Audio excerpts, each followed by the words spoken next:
how are you? Jambo, I hope you're doing well. Karibu sana and welcome to Baraka Reality Media. I told you Karibu means welcome and Jambo means hello. So we are learning and at the same time we are listening to all these awesome conversations that we have been talking about. Now, in today's video, like you can already see down there, I have another interesting video today. And let me tell you, for the doubting Thomases, I have come for you. Those who are saying that these people are just giving us information so that they can get viewers, I'm telling you, I'm going to prove you wrong today. I have with me a very important person.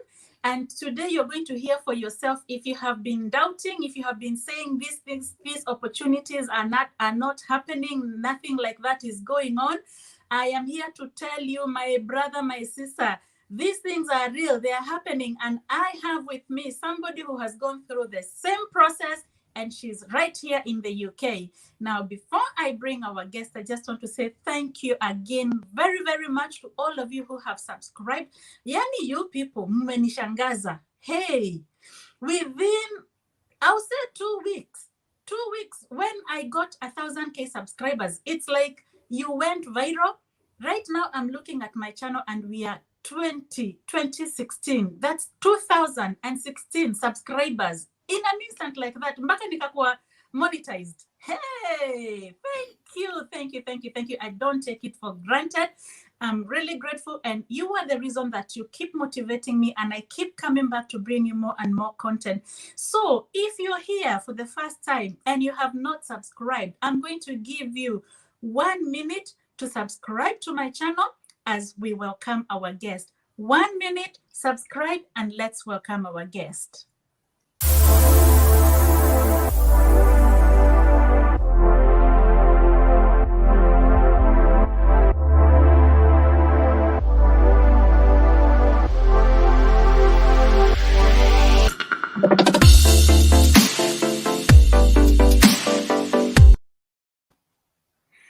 All right, I told you I have a guest today, and here she is. We're going to start with introductions, and she is going to tell us who she is, and yeah, we'll take things from there. Kate. Thank you. Hi, Sharon. Hi, how are you? I'm very fine. I'm so happy to be here in your channel, and well done. Congratulations. Monetization on YouTube doesn't just happen. Well done, you. I'm telling you, these people have overwhelmed me. People who do YouTube, you know how hard it is to get 1,000 subscribers, to get 2,000, double that. Oh my goodness, I don't even know where to start. I'm just overwhelmed. So thank you, Kate. Thank you so much. And welcome to Baraka Reality Media. We are also pleased to have you here. Yeah.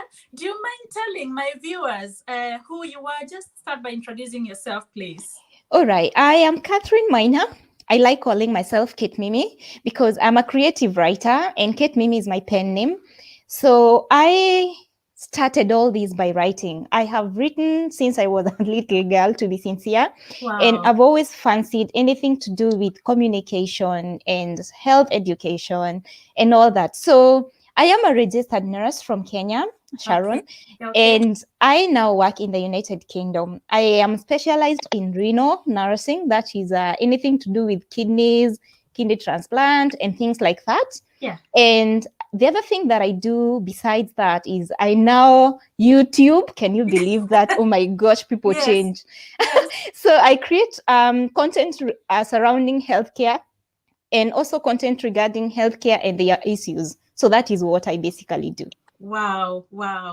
That is a very nice path that you have chosen, Kate. And I'm telling you, I'm sat here telling you, you will not regret it.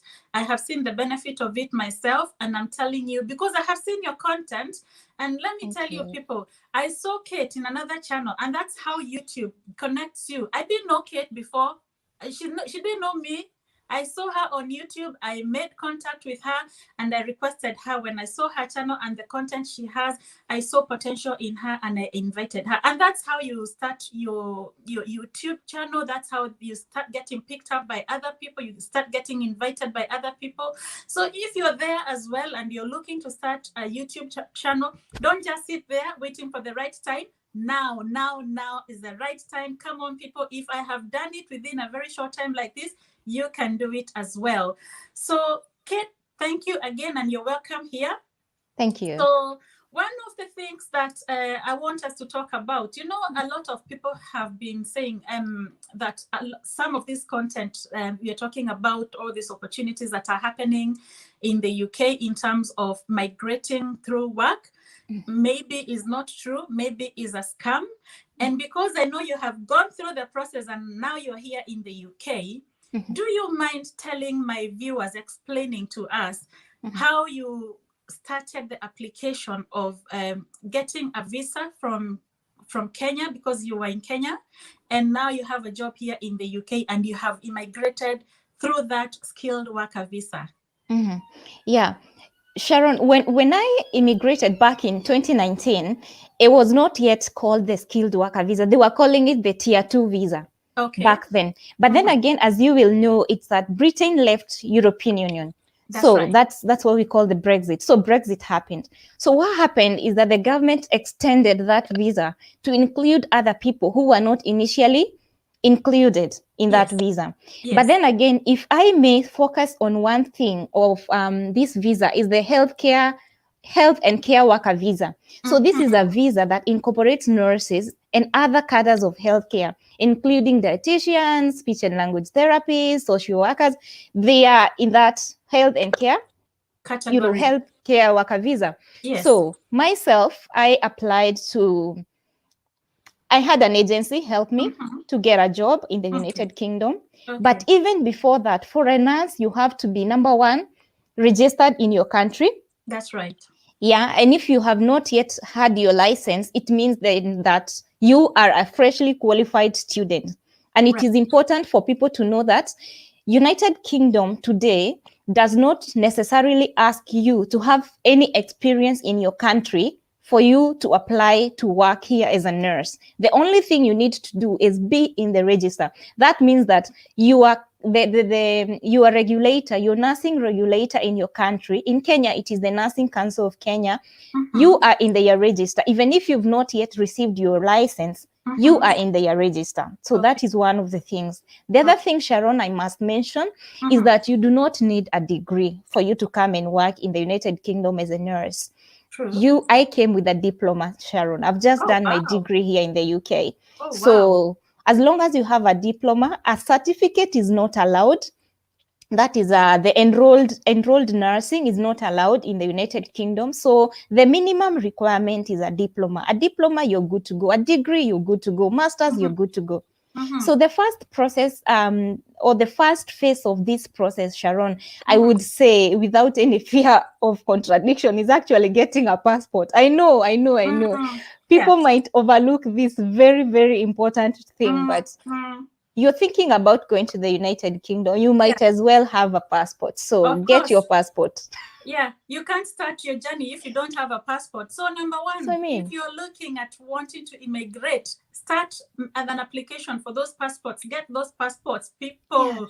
Yeah. And then the other thing is, you know, Kate, I'm happy that you have said that you need a diploma, because I have been saying that the United Kingdom at the moment, you know, before they used to allow people who have masters and degree levels, and now they're accepting that diploma. So is it, just to clarify, is it a college diploma or is it university diploma? It is a college diploma, darling. That is what we are talking about. It's not university diploma. Yes. As long as it has the word diploma in it, it's a diploma. So whether you got it at Mount Kenya University, but it is a diploma, or you got it from Kaplong Nursing School and it is a diploma, then you're good to go.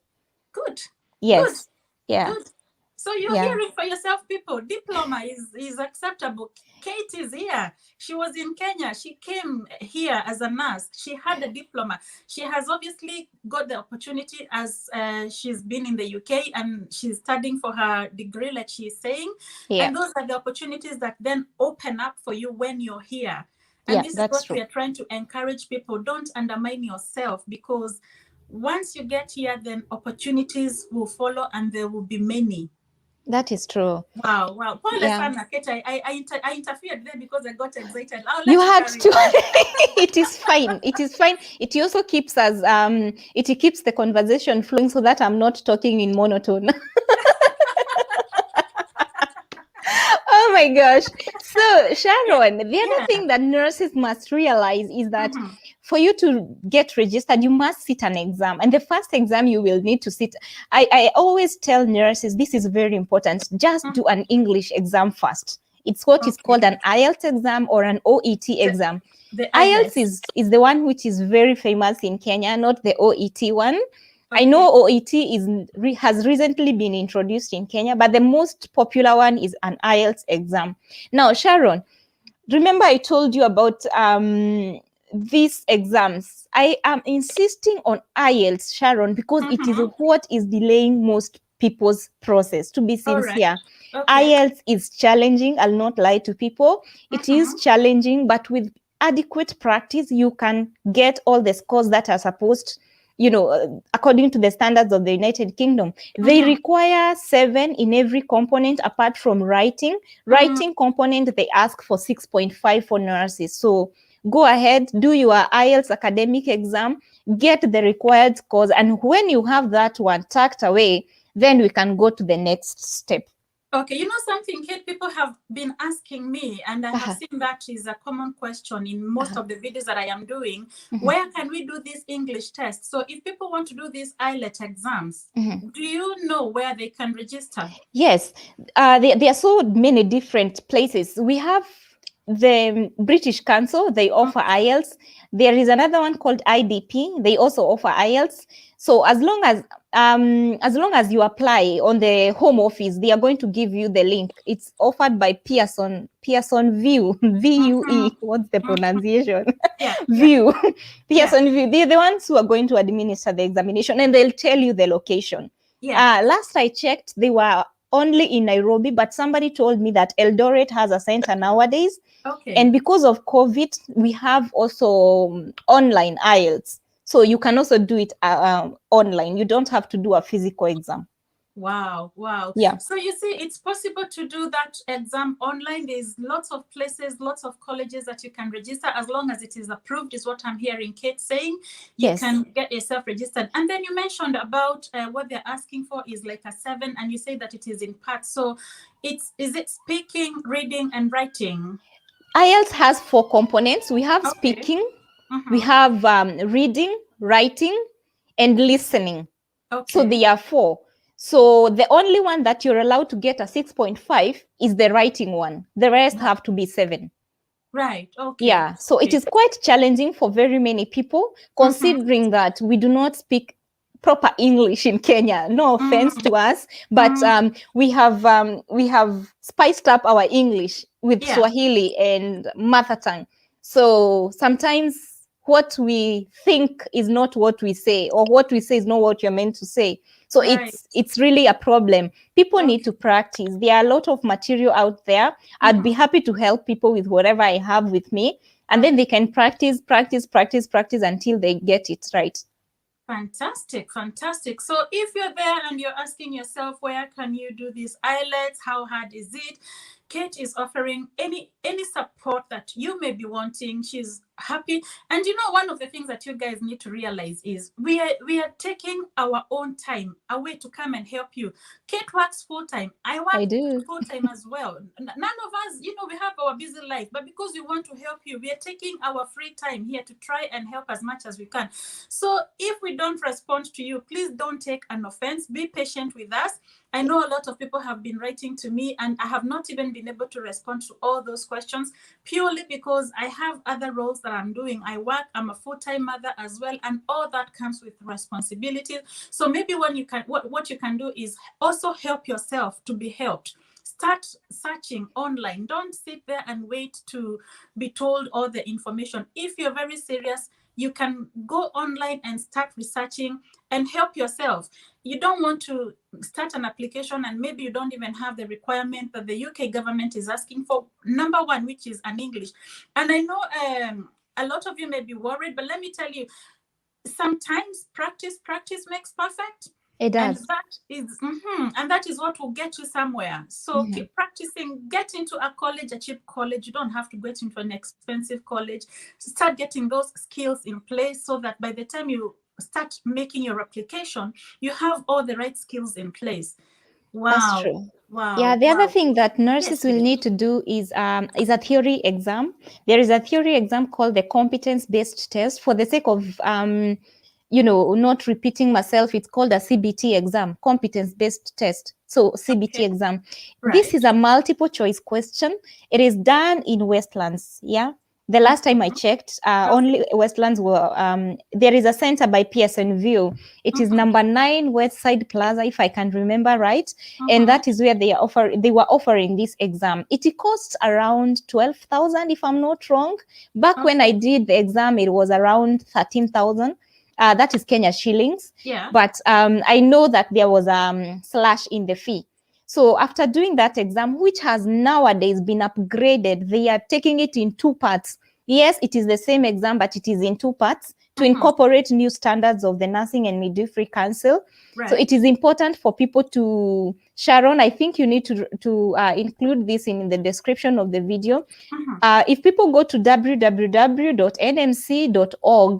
MMC? NMC, it is simply the Nursing and Midwifery Council. So people just need to familiarize themselves with that. And Sharon, this makes me sad most of the time because I ask nurses to simply hop onto that website and read the requirements, but people don't want to. So people must do this because if they do not, then there is a chance that somebody out there will take advantage of them. And the best thing to do is just read things for yourself. Surely, guys, if I did it by myself, then why can't you? I believe you can. Yeah. So that's very encouraging, Kate, that you did all this by yourself. You did all the research by yourself. So at what point did the agency that you mentioned come in? Perfect. So the agency for me actually came in at a very initial point. The time I made a decision to come to the United Kingdom, that is when I started talking to the agency. Why? Because I didn't even know anything about the United Kingdom. I was in the dark, totally in the dark. I knew so much about America because information is out there. America is bold and bodacious. America is, it's the American dream and everything. So I knew everything about America, but I didn't know anything about United Kingdom. So I needed somebody to hold my hand. A friend of mine recommended that agency, and I must say they were very helpful because I didn't even know about the what is it called, the theory exam, but they were very helpful. They were telling me, now we have done IELTS, congratulations, Catherine. Now can we go to the other exam? Well done, Catherine. Now let us do this. So they were guiding me. Wow. So from the get-go, they were with me. Wow. And do you know if that agency is still in existence? And do you know if they Yes, it is in existence, but I'm not allowed to mention their name, unfortunately. Yes. we will not mention it then. And all of this is because of confidentiality. Obviously, there are laws that we have to abide by as we are here, and we don't want to cause any trouble for anybody. So if the information is confidential, people, I'm sorry that we cannot be able to share the information. But one thing I can tell you is the published employers on the government website, that is a list that has been published by the government. They have published all that information. So again, do that research for yourself. Google those employers. Some of them are agencies. Google them up. and find out, and then contact them. You're allowed to contact them because that's a public list that has been published. There is nothing wrong with doing that. And the other thing I know, Catherine, one of the reasons why some of these agencies may not want to be mentioned is because now the law has changed. You said it yourself, because previously it used to be the tier 2 visa is used to be, but now they're calling it now a skilled visa. So the law is a bit different. It has changed. And so again, there's only a published list of employers that can allow you to immigrate to the UK, because this is what the Home Office will consider as the people or the agents or the employers that they have approved to do the application for you to come to the UK. Atufanyi vitu kichini chini, there's nothing hidden over here. No, everything is online. And that is the thing. And that is one of the things I've come to appreciate about this country. Whatever you want to find, it's just a tap away, thumb away. Just use your thumb, type something, and you'll find it online. And that's a beautiful thing. The other thing I have to insist, Sharon, is that for nurses, they have to do 2 exams. That's the part 1 is the theory exam. Part 2 is a practical exam, which is called the objective structured clinical exam, but it is called the OSCE exam. So the OSCE exam is a practical exam because, in nursing is a practical career. You can know so much in theory, but if you cannot do it in person, you'd rather stay in the classroom, because and that is the beauty about United Kingdom. They have decided, what? Yes, you have done the theory, but what about practical? How are you going to do it? So this is the point where you come and do it in the United Kingdom. But even before that, Sharon, you see, at this point where you have passed your CBT exam, remember you have your passport, you did your IELTS, you have passed your CBT. You then apply for verification of your documents from the Nursing Council of Kenya. So the Nursing Council, are you verifying? You're verifying your diploma. Okay. You're verifying your what is it called? You're verifying your license as well. Okay. And your registration. You need to verify these things. So the Nursing Council of Kenya needs to be in contact with the Nursing and Midwifery Council of the United Kingdom. There is a form for all this process, Sharon. People should not tense. It is easily available on the NMC website. All right. So, and you will be guided on what needs to be done, because a medical certificate has to be there by a doctor saying that you're fit for practice. There needs to be a letter of recommendation from your employer who says, you're employed here and we are happy for you to, this is your license and now you can take it to the Nursing Council of Kenya. There are some 5 documents really that you're supposed to attach when you're going to the Nursing and the Nursing Council of Kenya. Nursing Council of Kenya is in Nairobi, Sharon. It is on Cabernet Road, if I'm not wrong. Right. Yeah, and people take number 8 to go to Kibera, Matatu number 8, and then they just tell them I need to alight at NCK. That is the Nursing Council of Kenya. So what happens is that once your papers are evaluated and they are verified, there's some money that you're going to pay. I'm trying to avoid the talk of pay so much because believe you me, when you come to the United Kingdom, that money you'll never remember that cash anymore. So focus on the documents. You have been verified. Your documents have been verified by the Nursing Council of Kenya. They have communicated with the Nursing and Midwifery Council. Back then, they were giving us what is called a decision letter. Decision letter was to tell you that we have received your documents, we are happy with them, and you may proceed to part 2 of the registration. And that part 2 is what I'm calling the practical exam. Okay, so when you have, I don't know what they are giving nowadays, whether their decision letter is still there, but there must be a communication from the Nursing and Midwifery Council of the United Kingdom to you. And that is why I'm insisting people need to create an account with the NMC website. Please create an account, because it gives you steps by step, and then you start this first step, it puts a green arrow that you are now in the next step, another green arrow. It just guides you very nicely in what you need to do. So the NMC, sorry to cut you short, Kate. This NMC, is it just for nurses, or does it include doctors? Purely nurses. No doctors. No doctors. Just nurses. No doctors, just nurses. Okay. just nurses. So Okay. that's what happens. Once you have that communication from the Nursing and Midwifery Council telling you that they are happy for you to proceed, then you start looking for a job in the United Kingdom. If Right. you have an agency, maybe at this point they would have fronted so many different employers for you to Yeah. pick from. Mm-hmm. And I saw you had advised people that they can do this by themselves. And I am a firm believer that, Sharon, had I had the information I have today back in 2019, I would not have used an agency. I would have done it myself. Mm-hmm. And I know if I would have needed an agency, it would have been at a very late stage of the whole process. So Yeah. they can look for jobs. Mm-hmm. You proposed Indeed.com, you I proposed did. Seek.com, I you also did. proposed LinkedIn. I And I did. will also tell them to go to Mm-hmm. www.nhsjobs.uk or Yeah. just type nhsjobs.uk and Yeah. search under the category of nursing and midwifery. Yeah. There are so many jobs. Yeah. And the entry level for internationally qualified nurses is just like the entry level for fresh graduates, and that is called a band 5, Sharon. Yeah. Yeah. So the entry level is a band 5. Now, if you are an experienced nurse in Kenya, you have an opportunity to negotiate your salary. But then again, it depends with the individual employer. I know of employers who recognize your practice and Mm-hmm. they try to give you more money. And there are some employers who tell you, by the way, here in the United Kingdom, this is how we do things. So Mm-hmm. please remember, the entry point is band 5, but you have a potential to negotiate your salary depending Yeah. on what employer you are with.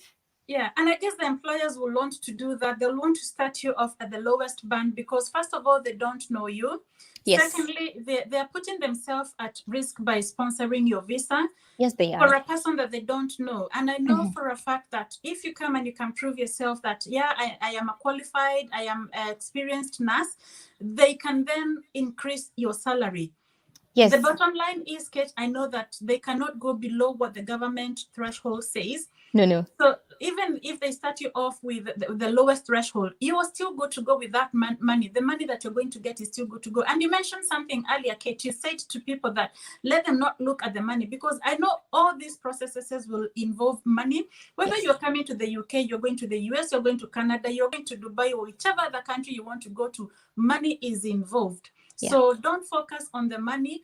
Look at the returns that you're going to get, because it That's does true. come back. Maybe, Kate, you may want to tell us, but do you think that that money will be recovered when you start working? Yes, you recover that money very easily. And remember, the other thing, Sharon, is the British pound is very strong, my darling. Absolutely, It's yes. one of the strongest currencies in the I world. keep telling them it's the strongest, by the way. It Apart is from, I don't stronger know, than the dollar. So it is stronger yes, than the you dollar. recover your It's money. strong. Sometimes I send 10 pounds home and then I look at the app, the conversion rate. I'm like, wow, this is a lot of money. Yeah.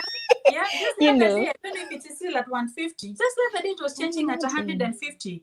Oh The, yeah. the pound to the Kenya shilling. Kenya So that's very, shilling. very strong. Yeah. Having said that, it's also important for people to know that when they spend the money, they're not spending it in Kenya shillings when they're here. No, They're they are spending not. it in pounds. So Exactly. the way you're earning it is the same way it goes. Yeah, and that is what I wanted to emphasize, Sharon. When they are looking for a job, people Yeah. need to know what they want, and this is something that I need people to invest in. Please be a decisive person. Kindly know what you want and stand with it. Do not be swayed by people's opinion.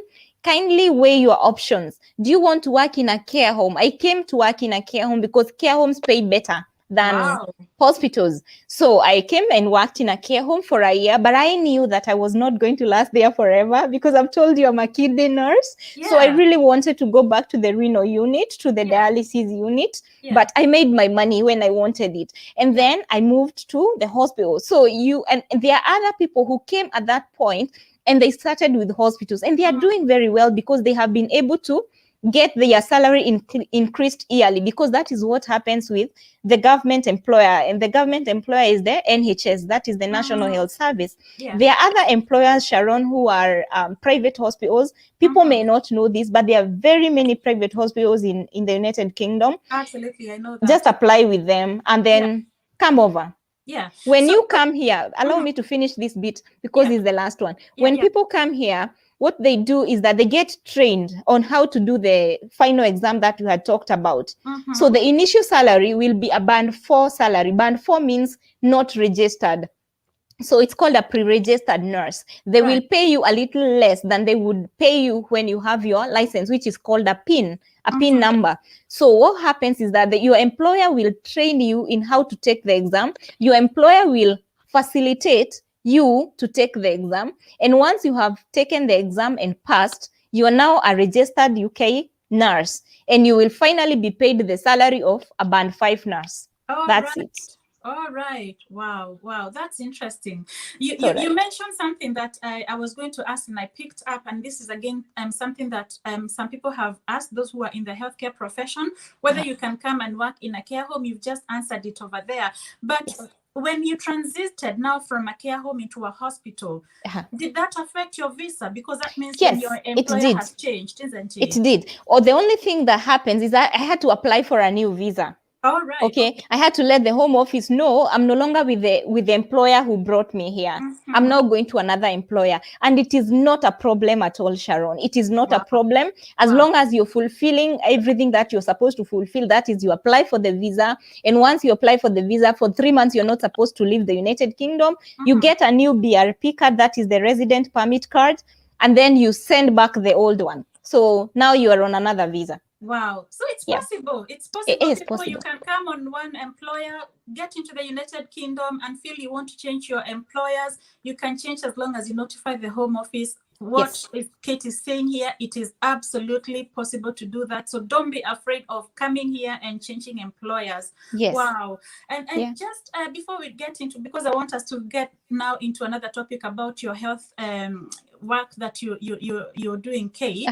The BRP, you know, when you do the registration, I touched a little bit on this in my video, and people were asking, you know, when you enroll your BRP, do you collect it from the country of origin? We'll use Kenya because you came from Kenya. Did you collect your BRP from Kenya, or did you come in the United Kingdom? Not at all. You collect your BRP from the United Kingdom. So when you arrive at the airport, the first thing that you will need to do is go to the post office. If you have an agency, they should be able to direct you to whichever post office that you're going to collect your BRP from. If not, then they can send it to your employer. Then you're going to collect it from your employer. So you need your BRP. Basically, BRP is an ID card, in loose terms. But that is what you require. Yeah, but you enroll your fingerprints and all your biometric information, you enroll that in Nairobi. Yes, you do. So then they send over the information to the United Kingdom. Yes. Wow.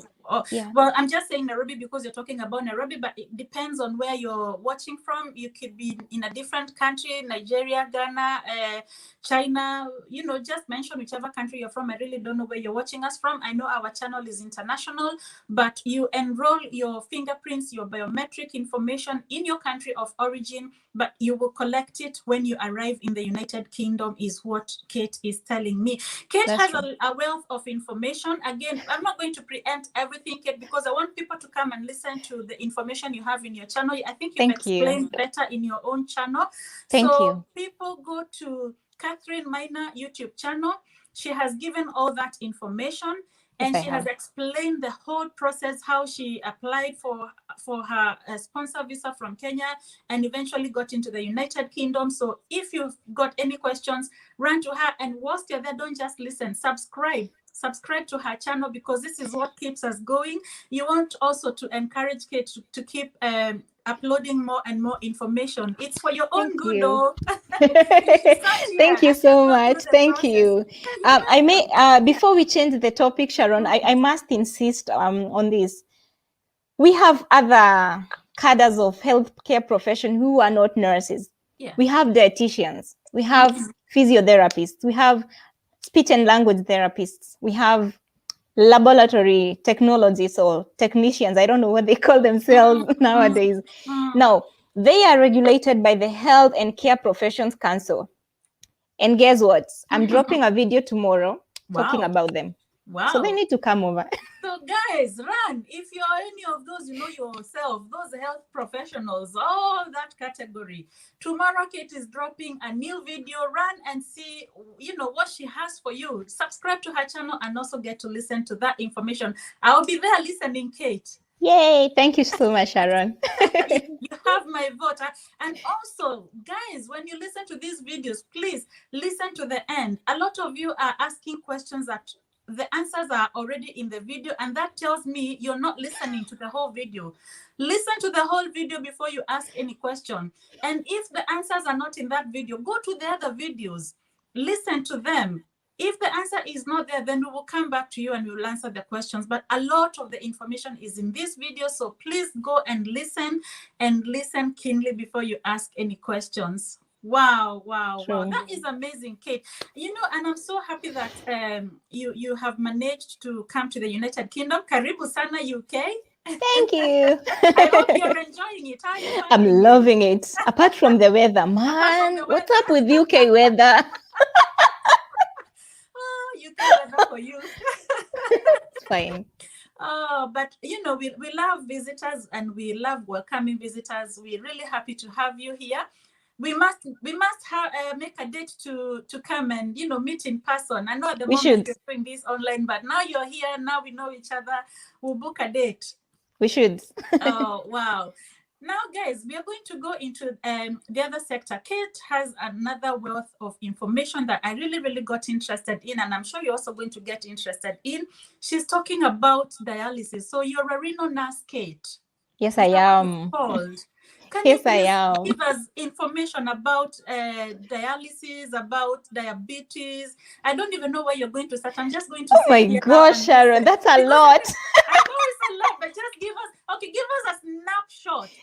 Don't say everything. Just give us a snapshot of dialysis, what it is, what people can do. How, first of all, do you even test to know that you have diabetes? Maybe let's start from there. Yeah, and before I even answer, I need to let people know that I did not train in the United Kingdom as a renal nurse. This is where I start Kuringa. I trained as a renal nurse in Kenya. So Kenya trains renal nurses. Yay! That's where I trained as a renal nurse. So this is where I start advertising my country. Yes. Anybody else in Africa who wants to take renal nursing, that is kidney nursing, please head to Kenya. Wow. We are very good. We are very knowledgeable. We train people, even people in the United Kingdom who are not feeling very confident about training in the United Kingdom. Please fly to Kenya. Yay. And we will train you. So yes. Congratulations. Well done. Thank you. So I trained in Kenya. The thing is, Sharon, it is interesting that so many people do not know anything to do with kidney disease, and when they do, it is so late. Yeah, we only know when we are being asked for dialysis. Dialysis, very true. So how does one know that they have kidney disease? Interestingly, I'll tell you, most of the time you will not know. It is that sad. You will not know until you start developing signs and symptoms, which, by the way, I have talked about on my YouTube channel. Okay. And the most listen to that. Yeah. Yes, the first one is usually changes in urine production. So too much urine, too little urine, which is not affected by the weather, or it is not dependent on how much you have drunk. So maybe you've drunk so much water, but you're still producing just a little bit amount of urine.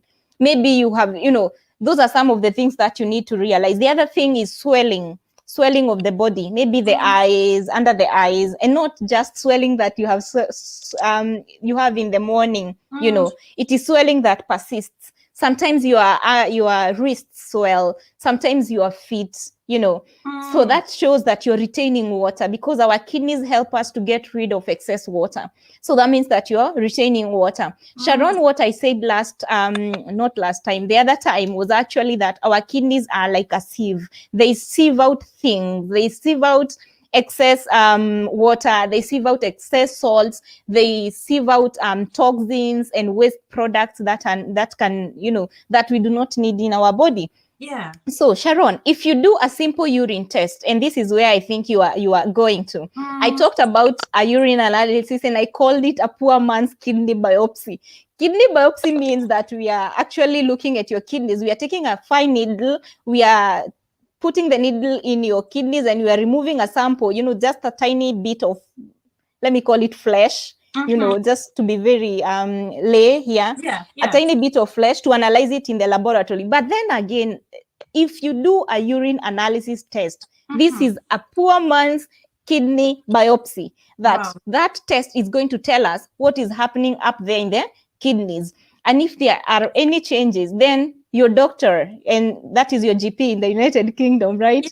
Your GP is supposed to be able to tell you whether this is normal or this is not normal. Now, this test can easily be bought from any pharmacy out there in the world. Actually, walk into Boots today, you'll be able to purchase a urine analysis. It's called a urinalysis kit. It is in a bottle, and it has good, very, very nice, colors that are there to show you. Yes, thank you very much. It looks like that, almost like a pregnancy test, only that in a pregnancy test we look at the 2 lines. Either they are 2 or it is 1. But then again, with the urine test, it is, remember, urine might have glucose, urine might have proteins, urine might have nitrates, urine might have a lot of things. So what this bottle has is that it has a name for each and every one. And then you will, after testing your urine, you compare it to that bottle, and it is going to tell you, are you okay? Are you not? And if you're not, this is what I'm trying to tell people. Yes, you have done your urine analysis. You have seen probably there is protein in urine. Probably you've seen there's glucose in urine. Do not just take that as a gospel truth. Can you talk to your doctor? Please talk to your doctor. Okay. Is there anything you can do to change it? Or once you do that first test and you find that you have glucose or you have whatever toxic is in your urine? I would say, before you do anything, can you have a confirmation from your doctor? Why I'm saying this, Sharon, is because there are so many reasons why you can have proteins in urine, why you can have glucose in urine that are not related to kidney disease. You get what I mean? So it is just showing us the state of your kidneys, not necessarily that they have failed, but that there is a concern. So what concern is this? Before you start taking any action, can you talk to your doctor? I keep saying this. Talk to your doctor first. Wow. So for those of you who are in the United Kingdom and you don't know much, like me, I heard about you saying that you can buy this test kit from any pharmacy. I was surprised. I didn't know. I know that if I'm not feeling well, I run to my GP. The GP does the test, does everything, and I come back. For those who are not in the United Kingdom, GP is like a general practitioner. That's the personal doctor. I don't know if this is available to people who are outside the United Kingdom. These kits are available to people who they are available in Kenya. That's one thing I know. If a Kenyan were to walk into any pharmacy today, any chemist, we call them chemists in Kenya, isn't it? Yes. And you ask for a urinalysis kit, they will sell it to you, and it is less than $1. That's what I keep saying. Okay, well, less than $1 unless inflation has happened. Yeah. Wow. Yeah, the other question you had asked me was actually about diabetes and hypertension. Sharon, these are the 2 leading causes, and that is what I talked about in my last video on Monday. I said that these are the 2 leading causes of kidney disease, diabetes and hypertension. So that means, Sharon, if we can keep diabetes at bay, if we can keep hypertension at bay, then we are keeping a large percentage of kidney disease at bay, isn't it? Yeah, and if we have diabetes, then we need to control our blood sugar, we need to control our body weight, we need to control all that, isn't it? If we have hypertension, and this is what I dealt with on Monday, I explained how blood vessels in the kidneys harden, they become stiff, and they are now not effective sieves, because we said the kidneys are sieves. So if we have hypertension, we need to regulate our salt intake. We need to increase our potassium intake. There are different things I talked about in my video last time. Yeah. Wow. So for those of you salt lovers, you need to regulate your salt intake. That's what. But again, too much salt is not good. But also, you're saying very little salt again as well is not good. Is that what you're saying here? So regulating means having it equal, or am I getting the message correct here or no? I could say yes. Now, when somebody has hypertension, what we are trying to avoid is too much salt. By too much salt, I mean sodium content, because sodium by itself, Sharon, just encourages your body to retain water. And remember, we said that when the kidneys fail, you're not you're not excreting water, you're not removing water effectively, isn't it?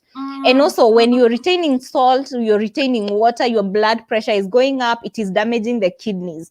So people need to have just a wee bit of salt. I don't know how little is little, really. I would leave that to the dietitians. This is for the people who do not have hypertension. I do not know how little is little salt, but for the people with hypertension, I know they are given what we call salt supplements. You know, they are asked to use other things which do not contain the table salt. Wow. But what you're saying, the bottom line is it is possible to save your kidneys.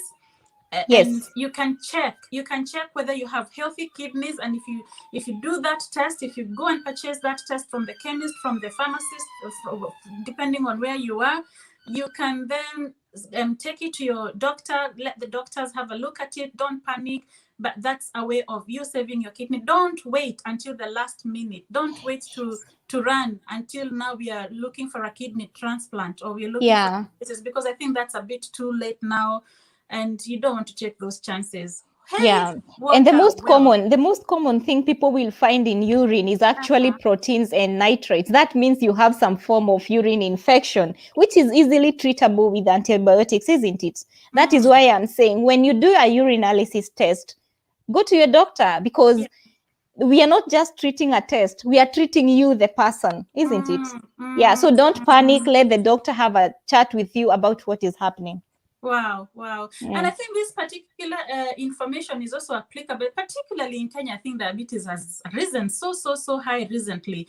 I'm hearing a lot of cases from people that I know, friends and family members, talking about diabetes and how it is affecting them. But then it's coming a little bit too late, where now you're being asked how you can help, because the kidneys have completely failed.